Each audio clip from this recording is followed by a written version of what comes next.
Hi hello Anees எல்லோரும் எப்பட்றா இருக்கீங்க? நான் ரொம்ப ஹாப்பியாக இருக்கேன். நீங்களும் ஹாப்பியாக இருக்கீங்கன்னு நம்புகிறேன். Welcome our dream land. It's my dream land. ஓகேடா, இப்போ நம்ம ஃபர்கெட் மை ஃபேமிலியோட பார்ட் 6 முடிச்சுட்டு பார்ட் 7க்கு தான் போகிறோம். வாங்க நம்ம ஸ்டோரிக்குள்ளே போகலாம். இப்போ எடுத்ததும் சீசன் தான் யார்கிட்டயோ ஃபோன் பேசிகிட்ருக்கா. ஹலோ, நான் சொன்ன வேலை என்னாச்சு அப்படின்னு. தேடிக்கிட்டு தான் மேம் இருக்கோம், இப்போ வரைக்கும் எந்த டீட்டெயில்ஸும் கிடைக்கலன்னு. என்ன, இப்போ வரைக்கும் உனக்கு ஒரு சின்ன விஷயம் கூட தெரியலையா? நீலாம் ஒரு ஆள்னு உனக்கிட்ட போய் நான் வேலை கொடுத்தேன் பாரு அப்படின்னு சொல்லும்போது, மேம் சின்ன விஷயம் கூட இல்லைன்னு சொல்ல, எனக்கு ஒரு விஷயம் தெரியும், ஆனால் இன்னும் ஃபுல்லாக கிளியர் ஆகலை அப்படின்னோடனே, சரி என்ன விஷயம் தெரியும்னு சொல்லு அப்படின்னும் போது, இப்போது அவங்க கூட பெஸ்ட்டு ஃப்ரெண்டாக ஒருத்தர் இருக்கார், அவர் பேர் ரிஷி அப்படின்னோடனே, இது எனக்கே தெரியும், வைன் கூட இருக்கிறது ரிஷி தான் அவளோட பெஸ்ட்டு ஃப்ரெண்டுன்னு, இதுதான் உனக்கு கிடச்சிதா அப்படின்னு சொல்லும் போது, இல்லை மேம் இன்னொரு விஷயம் இருக்குதுன்னு. சரி சொல்லி தொலை அப்படின்னோடனே, அவங்களுக்கு 2 பசங்களாம், 2 பேருக்குமே சேம் ஏஜ்னு சொன்னாங்க, அவங்களுக்கு ஒரே பிரசவத்தில் 2 பசங்க பிறந்திருக்கதா சொன்னாங்க. என்ன, ட்வின்ஸா? ஆமாம், ஆனால் ஒரு பொண்ணு ஒரு பையன், இது வரைக்கும் எங்களுக்கு இப்போதைக்கு தெரிஞ்சிருக்கு அப்படின்னு. ஓஹோ, எனக்கு அப்போ ஒரு பிள்ளை இல்லையா, 2 பசங்களா? அதுவும் ட்வின்ஸு, பாவம்ல 2 பேரையும் வளர்க்க எவ்வளோ கஷ்டப்பட்டிருப்பானோன்னே. சரி ஓகே, இது வரைக்கும் உனக்கு தெரிஞ்சிருக்கா? சரி ஓகே, அந்த பசங்க யார் என்னன்னு தெரிஞ்சோடனே எனக்கு ஃபோன் பண்ணு, டக்குன்னு சொல்லு, உனக்கு கொஞ்சம் நேரம் தான் டைம் இருக்குன்னொன்னே. ஓகே மேம், நீங்கள் கவலைப்படாதீங்க, எங்களால் முடிஞ்ச அளவுக்கு சீக்கிரமாக சொல்கிறோம் அப்படின்னு சொல்லிவிட்டு அந்த பர்சனும் காலை கட் பண்ணுறாங்க.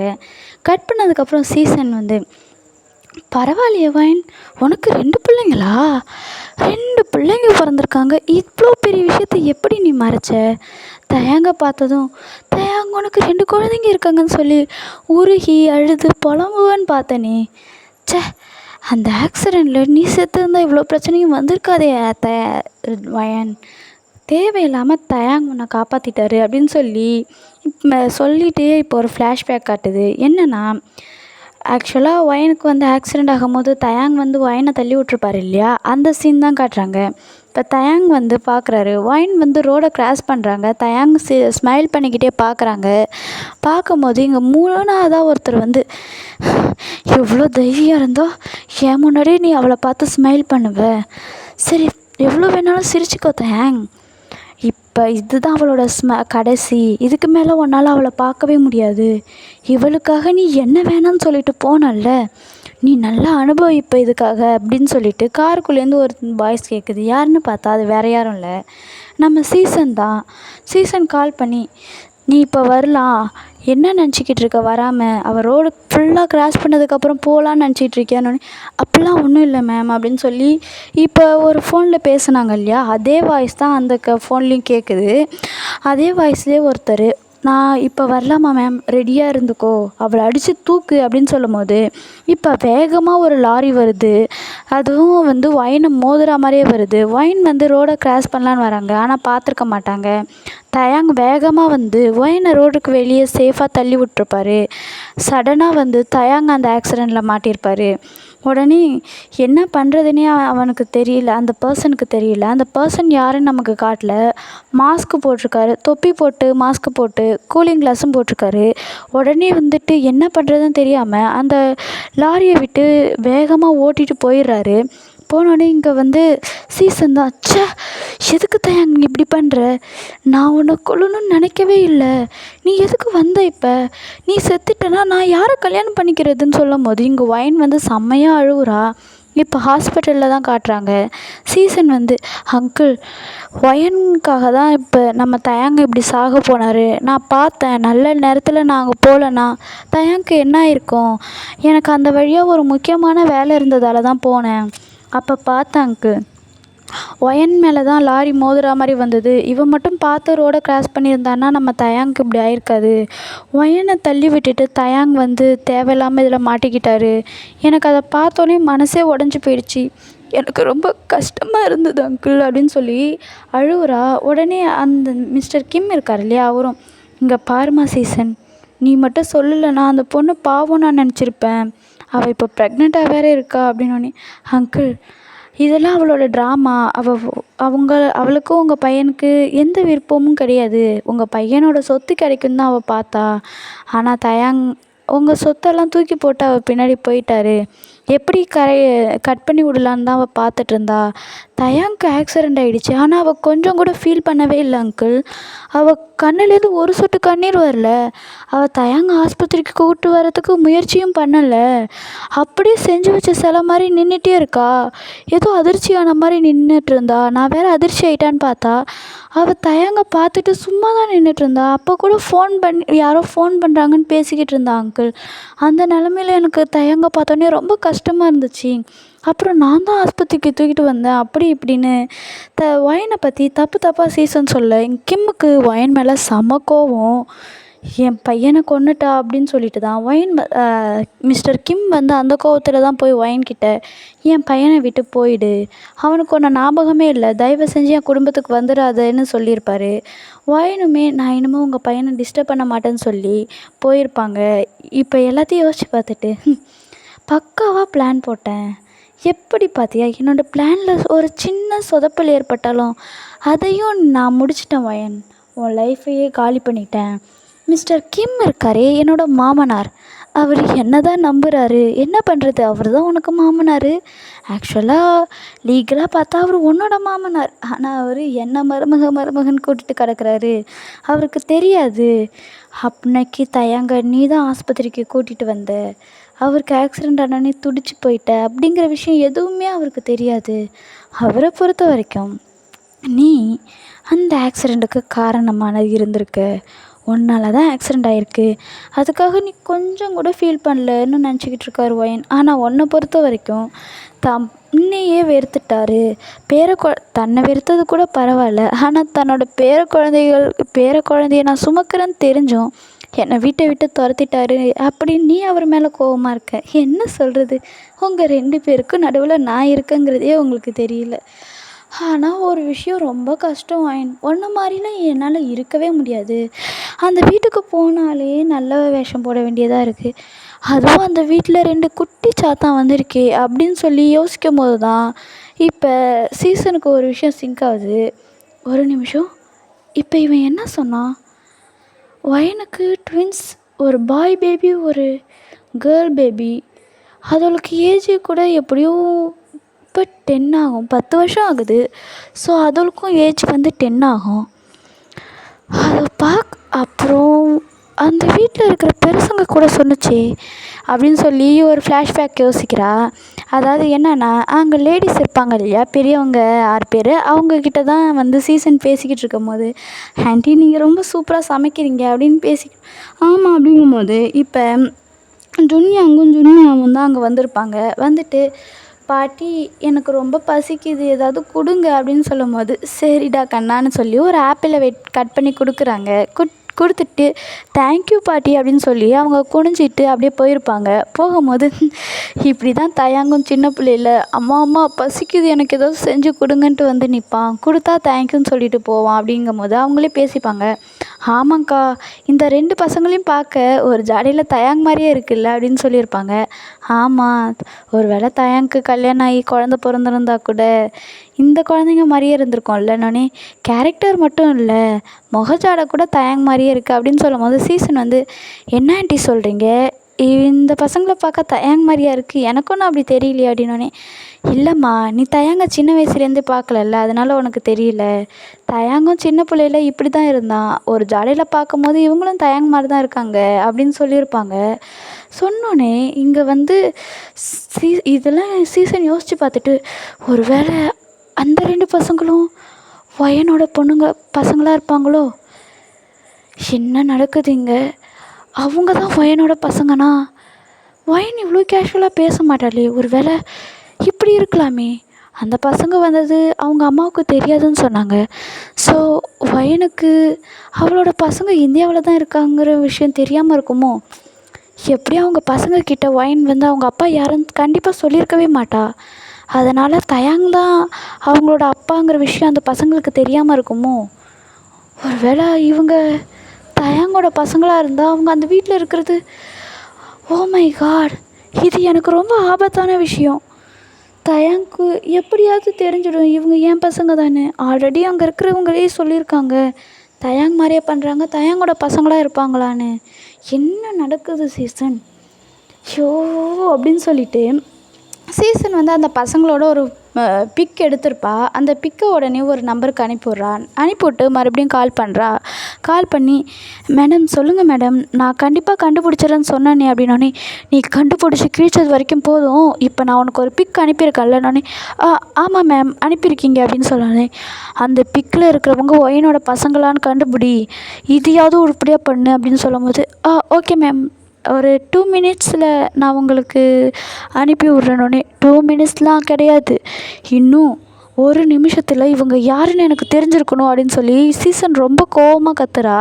உடனே ஓகே மேம் நான் ட்ரை பண்ணுறேன்னொடனே, ட்ரை பண்ணாத, முடிச்சுட்டு கால் பண்ணுன்னு சொல்லிவிட்டு செம்ம கோவத்தில் வந்து அவள் ஃபோனை வைக்கிறா. கடவுளே கடவுளே, இவங்க அவங்க பசங்களாக இருக்கக்கூடாது, கூடாது கூடாது கூடாது. என்ன சீசன் இது? நீ என்ன தான் வேலைக்கு போனாலும் இந்த விதிங்கிறதே இவங்களை சேர்த்து வைக்குமா என்ன? நிச்சயமாக இருக்காது. நான் தப்பாக தான் யோசிக்கிறேன். அது எப்படி ஒயனோட பசங்களாக இருக்க முடியும்? கண்டிப்பாக இருக்காதுன்னு சொல்லி அவளுக்குள்ளேயே அவள் பேசிக்கிட்டு இருக்கா. அவன் சொன்ன மாதிரியே 1 நிமிஷத்தில் வாட்ஸ்அப்பில் ஒரு ஃபோட்டோ வருது. அதை போய் பார்க்குறா. பார்த்தா ஒயனும் இந்த பசங்களும் சேர்ந்து எடுத்துக்கிட்ட ஃபோட்டோ தான். சீசனுக்கு தெரிஞ்சு போச்சு இவங்க 2 பேரும் ஒயனோட பசங்க தான்னு.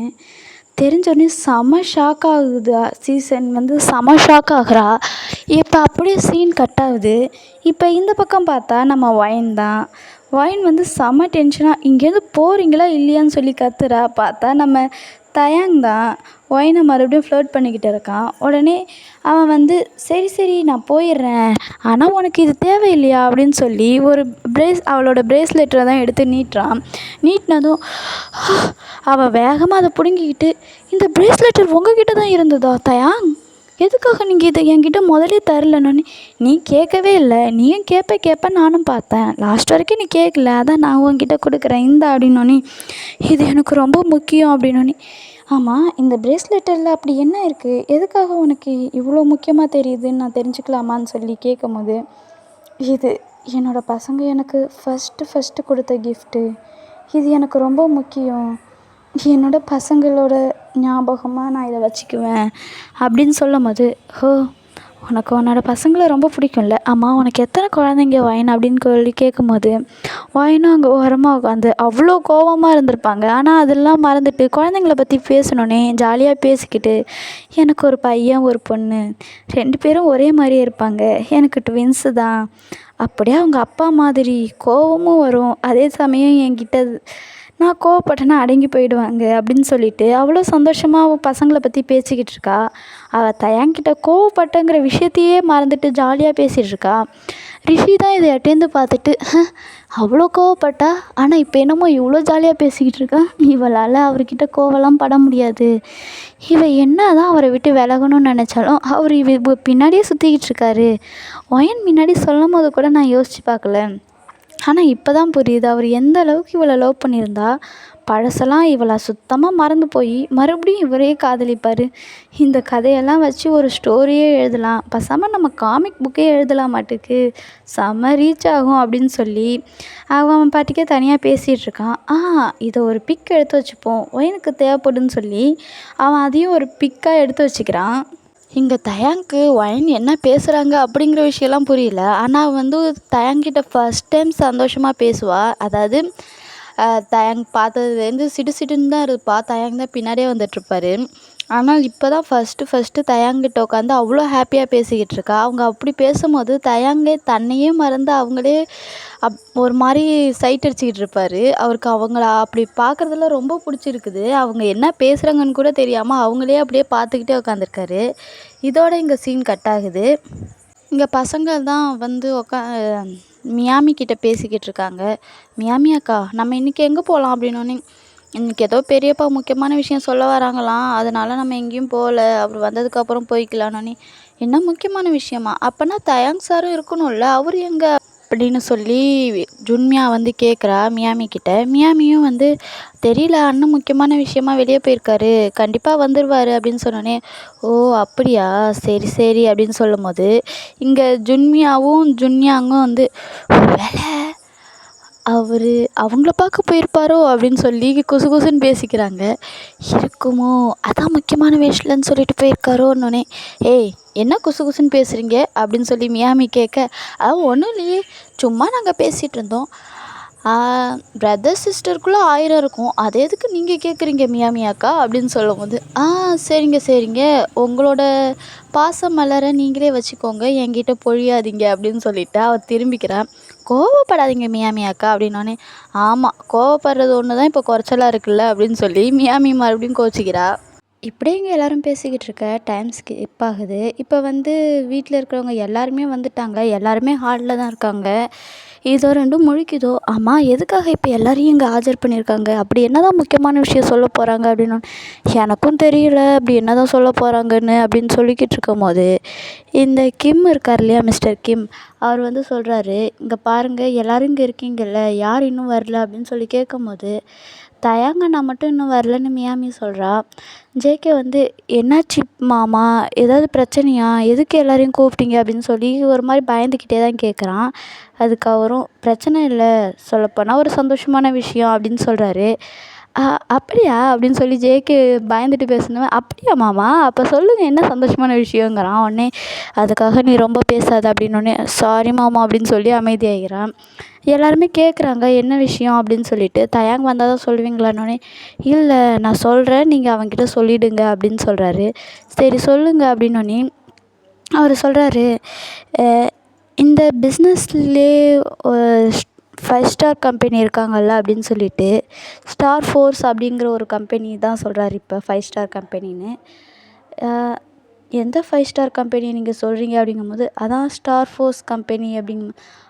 ஆமாம் ஸ்டார் ஃபோர்ஸ்னு ஒரு பெரிய கம்பெனி இருக்குது, நமக்கு அடுத்த ஸ்டேஜில் அவங்க தானே இருக்காங்க அப்படின்னோடனே, ஆமாம் அந்த கம்பெனியோட சிஇஓவோட பொண்ணு, அவள் பேர் ஜூலியா அப்படின்னோடனே அப்படின்னு சொல்கிறாங்க.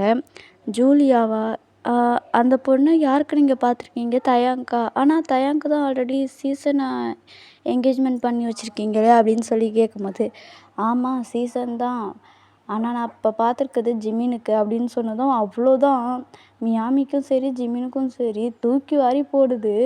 அதோட இந்த 2 பசங்களுக்குமே அது ரொம்ப ஷாக்கிங்காக இருக்குது. என்னது ஜிமின் அங்கிளுக்கா, எதுக்காக நீங்கள் ஜிமின் அங்கிளுக்கு பார்க்குறீங்க, அதான் நம்ம மியாமி அக்கா இருக்காங்கல்ல அப்படின்னு சொல்லி ஜுன்யாங் சொல்கிறான். உடனே அவர், நீ சின்ன பையன் உனக்கு என்ன தெரியும், ஓவராக பேசாத, பெரியவங்க கிட்ட எதிர்த்து பேசக்கூடாதுன்னு உங்கள் அம்மா உனக்கு சொல்லி தரலையா, எப்படி நீ இந்த மாதிரிலாம் பேசுகிற அப்படின்னு சொல்லி அவர் பயங்கரமாக திட்டுறாரு.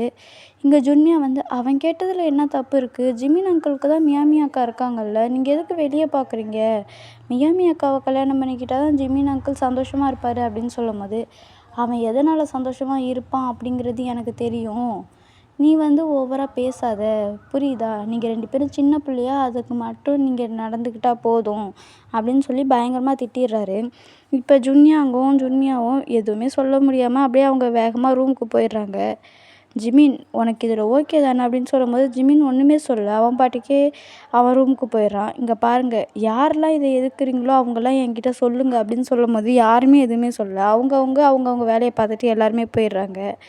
இப்போ வந்து மியாமி தான் ரொம்ப ஃபீல் பண்ணுறா, ஏன்னா அவள் ஜிமினை லவ் பண்ணியிருப்பாள்ல. இப்போ ஜிமினுக்கு வேறு ஒரு பொண்ணு இவர் பார்த்துட்டு வந்திருக்குன்னு சொன்னோன்னே ஜிமினாலையும் ஏற்றுக்க முடியல, மியாமியாலையும் ஏற்றுக்க முடியல. இங்கே வந்து இவர் என்ன பெரிய மனசில் ஹீரோ நினச்சிக்கிட்டு இருக்காரா, இவர் பேசுகிறது தான் சட்டம், இவர் பேசுகிறது தான் நியாயமா, அது எப்படி செட் ஆகும், மியாமி அக்கா தான் ஆல்ரெடி ஜிமின் அங்கிளை லவ் பண்ணுறாருல, ஜிமின் அங்கிளுக்கு எப்படி இன்னொரு பொண்ணை இது பண்ண முடியும் அப்படின்னு சொல்லி பயங்கரமாக இங்கே ஜுன்மியாவும் பேசிகிட்ருக்காங்க. எனக்கு இவரை பிடிக்கவே இல்லை, இவரெல்லாம் என் தாத்தாவாக இருந்திருக்கவே முடியாது, இவரை மாதிரி ஒரு மனுஷன் தான் நம்ம தாத்தாவாக இருந்திருக்க முடியும், அதனால தான் நம்ம அப்பாவை விட்டு நம்ம அம்மா நம்மளை கூட்டிகிட்டு வந்துட்டாங்க, இவர் மாதிரி ஆளாக தான் இருக்கும் அதுன்னு சொல்லிட்டு இப்போ இவரே தான் இவரை மாதிரி ஆளாக இருக்குன்னு சொல்லி பேசிகிட்டு இருக்காங்க. ஆனால் அது இவங்களுக்கு தெரியாது இல்லையா. இவங்க இப்படியே டென்ஷனாக பேசிக்கிட்டு அப்படியே டைம் ஸ்கிப் ஆகுது. இப்போ நைட்டு தான், யாருமே சாப்பிடல, ஏன்னா எல்லாருக்குமே தெரியும் மியாமியும் ஜிமினும் லவ் பண்ணிக்கிட்டு இருக்காங்க அப்படிங்கிறது வீட்டில் இருக்கிற எல்லாருக்குமே தெரியும். ஆனால் அவர் இப்படி சொன்னதும் வந்து மியாமிக்கும் சரி ஜிமினுக்கும் சரி ரொம்பவே கஷ்டமாக இருக்குது. அவங்க சாப்பிட வரலங்கிறதுனால ஜேகேவும் சாப்பிடவே வரல. மற்ற மெம்பர்ஸ்லாம் வந்துட்டாங்க, ஆனால் ஜேகே, மியாமி, அப்புறம் 2 பசங்க ஜிமின்னு யாருமே வரல, மேலே தான் இருக்காங்க. கூப்பிட்டாலும் எனக்கு பசிக்கல, எனக்கு வேணாம் அப்படின்னு சொல்லிட்டு மேலே தான் இருக்காங்க. ரொம்பவே ஃபீல் பண்ணுறான் ஜிமின்னு. ஜிமின் சொல்கிறான் மியாமி கிட்ட, இங்கே பாரு மியாமி, நான் போய் அவர்கிட்ட பேச தான் போகிறேன், நீ என்னை விடு அப்படின்னோடனே, இல்லை ஜிமின், உனக்கு தான் அவரை பற்றி தெரியும்லடா, அவர்கிட்ட போய் நீ என்ன பேச போகிற, அதெல்லாம் ஒன்றும் வேணாம் அப்படிங்கும்போது, இப்போ என்ன தாண்டி சொல்ல வரேன்னொன்னே, நீ என்னை விரும்பினது உண்மைனா அந்த பொண்ணையே கல்யாணம் பண்ணிக்கோ, அவர் சொல்கிற அந்த பொண்ணையும் கல்யாணம் பண்ணிக்கோ, அதுதான் கரெக்டாக இருக்கும் அப்படின்னு சொல்லி மியாமி சொல்லும்போது ஜேகேவுக்கு செம கோவம் வருது. நான் உன்னை விரும்பினது உண்மைனாவா, அப்போ நீ என்னை விரும்பலையா அப்படின்னு சொல்லி கத்துறான். நம்மளோட தலையெழுத்து இதான்னு நினச்சிக்க வேண்டியதான் ஜிமின், நமக்கு இப்போ வேறு வழியே இல்லை அப்படின்னு சொல்லும்போது அவன் ரொம்பவே ஃபீல் பண்ணுறான். மியாமிக்கும் கஷ்டமாக இருக்குது, இருந்தாலும் எதுவுமே பண்ண வேணாம், தேவையில்லாத சண்டை வேணாம் அப்படின்னு அவள் பார்க்குறா. இப்படிலாம் பேசிகிட்டு இருக்க, இப்போ இவங்க 2 பேரும் ரூமில் வந்து ரொம்பவே இது பண்ணிக்கிட்டு இருக்காங்க, ரொம்ப ஃபீல் பண்ணிக்கிட்டு இருக்காங்க. இப்போ தயாங் வரான், வந்துட்டு எங்கள் பசங்களாம் சாப்பிட்டாங்களா அப்படின்னு சொல்லி கேட்குறான். இல்லைங்க, இல்லைப்பா, அவங்க 2 பேரும் பசிக்கலன்னு சொல்லி மேலேயே இருக்காங்க அப்படின்னு சொல்லும்போது, என்ன பசிக்கலையா, என்னாச்சு அப்படின்னு சொல்லிட்டு தயாங் இப்போ மேலே தான் வரான். வந்து அவங்க ரூமில் இருப்பாங்க இப்போ, அதனால் அவங்க ரூம்குள்ளே கதவை திறந்துட்டு போகிறான். 2 பேருமே சோகமாக உட்காந்துருக்காங்க. ஹே பசங்களா, உங்களுக்கு என்னாச்சு, சாப்பிட வரலையா, உங்களுக்கு பசிக்கலன்னு சொன்னாங்க அப்படின்னோடனே, எங்களுக்கு வேணாம், நீங்கள் போய் சாப்பிடுங்க அப்படின்னு சொல்கிறான். என்னோடய ஜுன்யாங்க்கு என்னாச்சு, என் ஜுன்யாங் எப்போதுமே இப்படி இருக்க மாட்டானே, அவனுக்கு என்னாச்சு, என் ஜுன்யாவுக்கும் என்னாச்சு என் 2 பசங்களுக்கும் அப்படின்னு சொல்லிட்டு அவன் போகும்போது தான் சொல்கிறாங்க, ஜிமின் அங்கிளும் மியாமி அக்காவும் தானே லவ் பண்ணாங்க அப்படின்னு சொல்லும்போது, ஆமாம், அதனால இப்போ என்னாச்சு அப்படின்னோடனே, ஆனால் உங்கள் அப்பா எதுக்காக ஜிமின் அங்கிளுக்கு வேற ஒரு பொண்ணை பார்க்குறாரு அப்படின்னு சொல்லி ஜுன்யாங் கேட்க சொல்கிறான். என்ன வேற ஒரு பொண்ணை பார்க்குறான்? ஆமாம், இன்றைக்கி எல்லாரையுமே கூப்பிட்டு ஏதோ அந்த பொண்ணு பேர் என்னமோ சொன்னாங்களே, என்னடா அப்படின்னு சொல்லி ஜுன்மியா கேட்குறா. ஜுன்மியா கேட்டோடனே ஜுன்யாங் வந்து, அது பேர் ஏதோ ஜூலியா அப்படின்னு சொல்லும்போது, ஜூலியாங்கிற ஒரு பொண்ணை தான் ஜிமினுக்கு பார்த்து வச்சுருக்காங்க. ஜிமின் அங்கிள் ரொம்ப பாவம், அவர் ரொம்ப ஃபீல் பண்ணுறாரு, அவர் போய் பேசுகிறேன்னு சொன்னாலும் மியாமி அக்கா வேணான்னு சொல்கிறாங்க. எனக்கு உங்கள் அப்பாவை சுத்தமாகவே பிடிக்கல, அவர் ஏன் இப்படி இருக்கார், அவருக்கு கொஞ்சம் கூட மனசாட்சியே இல்லை, மியாமி அக்காவும் ஜிமின் அங்கிளும் தான் லவ் பண்ணுறாங்கன்னு எல்லாருக்குமே தெரியும்ல, அப்புறம் எதுக்கு வேற ஒரு பொண்ணை கல்யாணம் பண்ணிக்கணும், அதுக்கு என்ன அவசியம் இருக்குது அப்படின்னு சொல்லி இவங்க 2 பேரும் அழுவவே ஆரம்பிச்சிட்டாங்க. 2 பேரும் அழுகிறது தயாங்க்கு ரொம்பவே கஷ்டமாக இருக்குது. அவன் வந்து 2 பேரையும் ஹக் பண்ணிக்கிட்டு, நீங்கள் 2 பேரும் அழுவாதீங்க, ஜிமினுக்கும் மியாமிக்கும் கல்யாணம் பண்ணுறதுக்கு நான் இந்த பெரிய மனுஷங்கிட்ட பேசிக்கிறேன், நீங்கள் ஃபீல் பண்ணாதீங்கண்ணா. நிஜமாவா, நீங்கள் பேசுவீங்களா? வேணாம், ஆல்ரெடி உங்களுக்கும் அவருக்குமே பிரச்சனை தான், எதுக்கு நீங்கள் பேசிக்கிட்டு வீணாக பிரச்சனையை வளர்த்துக்கிட்டு இருக்கீங்க, விடுங்க அப்படின்னு சொல்லும்போது, இல்லை, இதை பற்றி பேசியே தான் ஆகணும், ஏன்னா உன்னை விட ஜிமினும் மியாமியும் எனக்கு தான் ரொம்ப முக்கியமானவங்க, அவங்க எங்கள் குடும்பத்தை சேர்ந்தவங்க, நீங்களே ஃபீல் பண்ணும்போது நான் ஃபீல் பண்ண மாட்டேனா அப்படின்னோடனே, எனக்கு ரொம்பவே கஷ்டமாக இருக்குது, ஜிமின் அங்கிள்லாம் பாவம் அப்படின்னு சொல்ல, சரி அவங்களாம் சாப்பிட்டாங்களான்னொன்னே, இல்லை, அவங்களாம் யாருமே சாப்பிடல, எப்படி சாப்பிடுவாங்க அப்படின்னு சொல்லும்போது, ஜேகே அப்படின்னோடனே, ஜேகே அங்கிளும் யான்னு தெரில, போகவே இல்லைன்னு. ஏன் தெரியுமா, ஜேகேவும் ஜிமினும் தான் ரொம்பவே க்ளோஸு, சின்ன பிள்ளையிலேருந்து அவனை 2 பேருமே ஒன்றா தான் இருப்பானுங்க, ஜிமினுக்கு ஒரு கஷ்டம்னா அது ஜேகேவுக்கும் தானே, அதனால தான் ஜேகேவும் சாப்பிட்ருக்க மாட்டான், சரி வாங்க நம்ம போய் அவங்கள கூப்பிட்டு நம்ம போய் சாப்பிட்லாம் அப்படின்னு சொல்லும்போது, இல்லை வேணாம், எங்களுக்கு கீழே வந்து சாப்பிடவே பிடிக்கல அப்படின்னோடனே, கீழே போய் யார் சாப்பிட்றேன்னு சொன்னால் வாங்க அப்படின்னு சொல்லி தயாங் வந்து 2 பேரையும் கூட்டிகிட்டு போகிறான். கூட்டிகிட்டு நேராக ஜிமினோட ரூமுக்கு தான் போகிறான். அங்கே பார்த்தா 3 பேருமே அங்கே தான் உட்காந்துருப்பாங்க. ஏன்னா எப்போ என்ன பிரச்சனைனாலும் 3 பேருமே ஜிமினோட ரூமில் தான் இருப்பாங்க, அது தயாங்க்கு நல்லாவே தெரியும். அதனால தான் வந்து தயாங் மாமா நீங்களா, என்ன விஷயம் அப்படின்னோடனே, அந்த ஆள் உன்னை வேறு பொண்ணுக்கு கல்யாணம் பண்ணி வைக்கிறேன்னு சொன்னாரா அப்படின்னோடனே, ஏதோ ஸ்டார் ஃபோர்ஸ் கம்பெனி ஓனரோட பொண்ணுன்னு சொன்னார் அப்படின்னோடனே, ஸ்டார் ஃபோர்ஸ் கம்பெனியா, அதோட ஓனர் யாருன்னு அவருக்கு எப்படி தெரியும்? இல்லை மாமா, ஓனர் இல்லை, அவன் ஏதோ குழப்பத்தில் சொல்கிறான், சிஓ பொண்ணு அப்படின்னு சொல்லி ஜேகே சொல்கிறான்.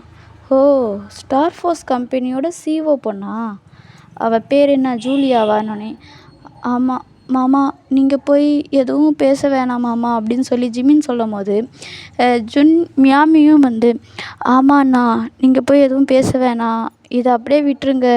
ஆல்ரெடி உங்களுக்கும் பெரியப்பாவுக்கும் நிறைய சண்டை போய்கிட்டு இருக்கு, அதில் இது ஒரு பிரச்சனையாக வேணாம் அப்படின்னு சொல்லி எல்லாருமே சொல்கிறாங்க. ஆனால் தயாங் வந்து கேட்குற மாதிரியே இல்லை. நீங்கள்லாம் வாங்க நான் பார்த்துக்கிறேன் அப்படின்னு சொல்லிட்டு வேகமாக போய் அவங்க அப்பாவை தான் மிஸ்டர் கிம் அப்படின்னு சொல்லி கூப்பிட்றான். டேய் தயாங், என்ன அப்பாவை பேர் சொல்லி கூப்பிட்ற அப்படின்னோடனே, என்ன பண்ணுறது, அவர் ஒன்றும் அப்பா மாதிரியே நடந்துக்கலையே, வேறு ஏதோல வேலை பார்த்துக்கிட்டு இருக்காரு அப்படின்னோடனே, நீ என்ன பேசுகிற அப்படின்னு சொல்லி அவர் கோவமாக ஏந்திரிக்கிறார். சாப்பிட்டுட்டு இருப்பாரா, அவர் கையை அப்படியே சாப்பாடு அள்ளியிருப்பார், அதை அப்படியே தட்டில் வேகமாக போட்டுட்டு அது வேகமாக ஏந்திரிக்கிறாரு. உடனே ஆமாம், நீங்கள் உங்கள் மனசில் என்ன நினச்சிக்கிட்டு இருக்கீங்க, இப்போ எதுக்கு ஜிம்மினுக்கு வேறு ஒரு பொண்ணை கல்யாணம் பண்ணி வைக்கிறீங்கன்னு. அதில் அவங்களுக்கே எந்த பிரச்சனையும் இல்லைங்கும் போது உனக்கு என்னடா பிரச்சனை, நீ தான் சீசனை கல்யாணம் பண்ணிக்க முடியாதுன்னு சொல்லிட்டல்ல, அப்புறம் என்ன நான் யாருக்கு யாரை கல்யாணம் பண்ண வச்சா உனக்கு என்ன பிரச்சனை அப்படிங்கிறாரு. ஹோ, உங்களோட அதிகாரத்தை காட்டுறதுக்கு இதுதான் சரியான நேரம்னு நீங்கள் நினச்சிங்களா அப்படின்னு சொல்லும்போது அவரும் இப்படியே தான் சண்டை போயிட்டு இருக்குது, பயங்கரமாக சண்டை வருது. ஒரு கட்டத்துக்கு மேலே நீ இங்கேருந்து வெளியே போயிடு, நீ எங்கள் வீட்டிலே இருக்க வேணாம், நீ போகிறது தான் நல்லது அப்படின்றாரு. நான் எதுக்கு வெளியே போகணும், உங்களுக்கு எந்த அளவுக்கு உரிமை இருக்கோ அதே அளவுக்கு எனக்கும் இந்த வீட்டில் உரிமை இருக்குது, நானும் ஆஃபீஸ்க்கு போகிறேன், நானும் சம்பாதிக்கிறேன், நான் ஒன்றும் வெட்டியாக உட்காந்து கிடக்கல, நீங்கள் உங்கள் இஷ்டத்துக்குலாம் நடந்துக்க முடியும்னு எங்களுக்கு எந்த இஷ்டமும் இல்லை, இந்த வீட்டில் ஒன்றும் நம்ம சாப்பிட வேணாம், வாங்க நான் உங்களுக்கு சாப்பாடு வாங்கி தரேன், எல்லாரையும் கூட்டிகிட்டு அவன் அப்படியே வெளியே போயிடுறான். தயாங், வீட்டில் சமைச்சிருக்கும் போது நீ எதுக்கு வெளியே போய் சாப்பிட்ற அப்படிங்கும்போது, வீட்லேயே பொண்ணு இருக்கும்போது நீங்கள் வெளியே பொண்ணு எடுக்கலையா, அப்போ இதுவும் அந்த மாதிரி தான் அப்படின்னு சொல்லிட்டு கோவமாக கத்திக்கிட்டு தயாங்க எல்லாரையுமே கூட்டிகிட்டு போயிடுறான்.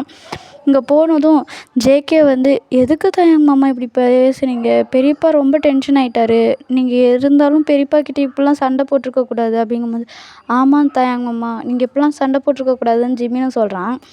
இங்கே ஜுன்யாங் தான், நீங்கள் எல்லாம் வாயை மூடுங்க, உங்களுக்கு என்ன தெரியும், அவர் பேசுனது தான் ரைட்டு, நீங்கள் அவருக்கு ஆமாஞ்சாமி போட போட அவர் பண்ணுறதெல்லாம் சரின்னு அவர் நினச்சிக்கிட்டு இருப்பார், ஆனால் உண்மை என்னன்னா அவர் பண்ணுறதெல்லாம் சரியே கிடையாது, அது ஏன் உங்களுக்கெல்லாம் புரிய மாட்டேங்குது, இப்படிலாம் பேசுனா தான் அவர் வந்து அதை புரிஞ்சுக்குவார் அப்படின்னு சொல்லி ஜுன்யாங் சொல்லும்போது, பரவாயில்லையே நீ குட்டியாக இருந்தாலும் என்னை புரிஞ்சுக்கிட்ட, தேங்க்யூ அப்படின்னு சொல்லி தயாங் வந்து சொல்கிறான்.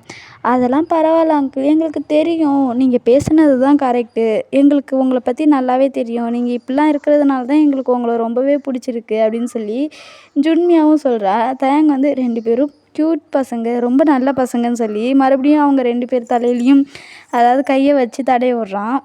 இந்த பக்கம் ஒயன்தான், எதுக்குடி அப்படி பேசுன, உனக்கு கொஞ்சம் கூட மூளையே இல்லை, ஏன் அப்படி பேசுன, உனக்கு அறிவே இல்லை, நீ சண்டை தானே போட்டுட்டு இருந்த, அப்படியே சண்டையை போட்டு வர வேண்டியதானே, போய் அது இப்படி இப்படி அப்படின்னு உங்ககிட்ட போய் இப்படி வழிஞ்சிக்கிட்டு இருக்க, உனக்கு அறிவே இல்லை ஒயன் அப்படிங்கும்போது, கரெக்டாக சொன்னடி, இப்போ தான் நீ 100க்கு 100 உண்மையை சொல்லியிருக்க, எனக்கே ஆச்சரியமாக இருக்கு ஒயன், நீ உன் வாயிலேருந்து உண்மைலாம் வருமா என்ன அப்படின்னு சொல்லிட்டு அவன் பேசும்போது, வாயை மூடிட்டு மண்டையை உடச்சிருவேன், ஆல்ரெடி செம்ம டென்ஷனில் இருக்கேன் அப்படின்னு சொல்லும்போது, அது சரி நியாயம்தான் ஒயன், நீ தான் போய் பேசின, நீ என்ன தான் மறைச்சாலும் அவர் மேலே இருக்கிற காதல் வெளியே வரும் பாத்தியா, இதெல்லாம் வந்து ஒரு மிராக்கள், அவர் உன்னை மறந்துருந்தாலும் மறுபடியும் உன்னையே லவ் பண்ணுறாரு அப்படிங்கும்போது, அது தாண்டா எனக்கும் புரிய மாட்டேங்குது, ஏன் ரிஷி நீயும் ஒரு பொண்ணை உண்மையாக லவ் பண்ணி அவளை மறந்துட்டினா மறுபடியும் அவளையே தான் லவ் பண்ணுவியா அப்படிங்கும்போது, ஹே அதெல்லாம் எனக்கு தெரியாது, உன் ஆளை மாதிரியே எல்லோரும் இருப்பாங்கன்னு நினச்சியா, நான்லாம் கண்டிப்பாக அப்படிலாம் கிடையாது, ஒரு வேளை எனக்குன்னு ஒருத்தி இருந்தானா கண்டிப்பாக நான் லவ் பண்ணுவேன், அது ஏன் உன் ஆளோட ஆளாக இருக்கக்கூடாது அப்படின்னு அவன் சொல்கிறான். அவன் சீசனை தான் சொல்கிறான், அவனுக்கு சீசனை பார்த்ததுலேருந்து அவளை ரொம்பவே பிடிச்சிடுச்சு.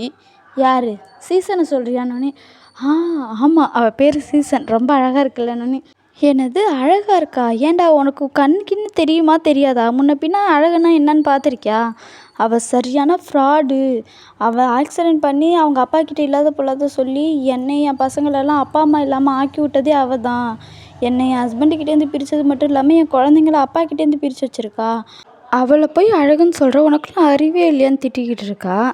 ஓகே கைஸ், இதோட இந்த பார்ட்டை முடிச்சுக்கிறேன், நெக்ஸ்ட் பார்ட்டில் சந்திப்போம். இந்த பார்ட் எப்படி இருந்ததுன்னு கமெண்ட் பண்ணுங்கள். பாய், அது வரைக்கும் சேஃபாக இருங்க, ஹெல்த்தியாக இருங்க, பாய் பாய் ஆமேஸ்.